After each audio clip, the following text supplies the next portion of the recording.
Pepe, kailangan mo na matulog. Bukas, pupunta tayo ng Maynila. At doon ka na mag-aaral. Hindi ko na yata kayang pumasok sa eskwela, Kuya Shano. Kailangan mo mag-aaral. Alam ko ngayon, mahirap para sa'yo. Pero kailangan mo maging matatag. Ha? Bakit ganun, Kuya?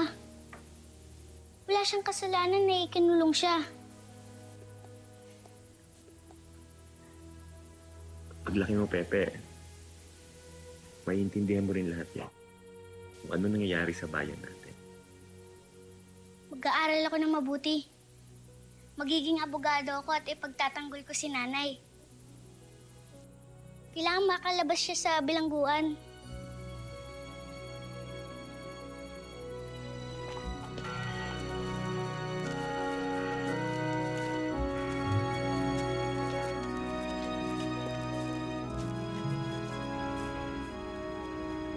Anong lugar ito, Kuya? Pepe, ito ang Intramuros, Manila. Katatagpuan dito ang palasyo ng Gobernador General.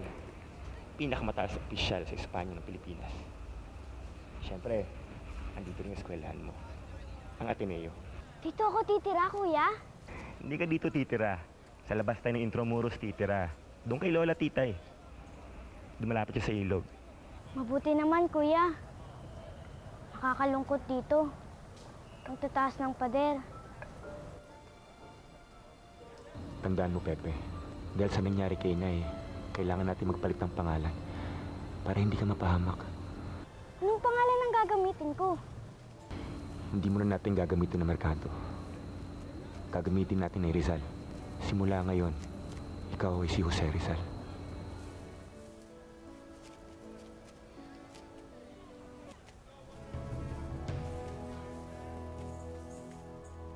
Codicium ad velvas Vugiste brutas at que hominis resistor cormium igilik in sarcophagum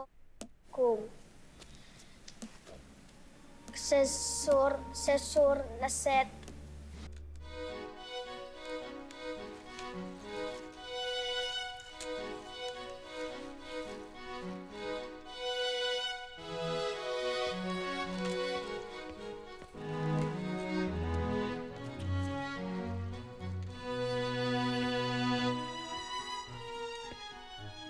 Ven acá, señor Rizal.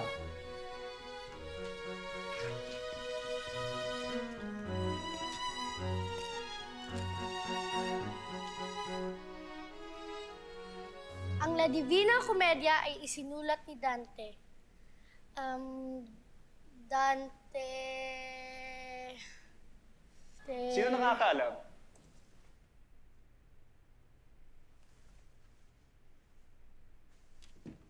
Ang La Divina Commedia na isinulat ni Dante Alighieri mula 1308 hanggang sa kanyang kamatayan noong 1321, ang pangunahing epiko ng literaturang Italyano.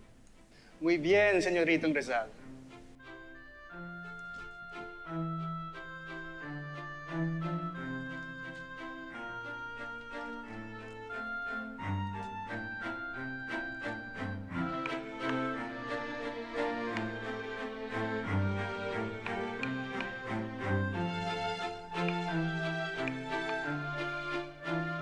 Paalam na nga, kaaya-ayang panahong hindi ko malilimot sa aking buhay. Ang maiksing huling liwanag na hindi na muli magniningning. Magsilipad kayo sa sinapupunan ng wagas na kawalang malay na siyang lumalang sa inyo upang patamisin ang mga sandali ng inyong puso.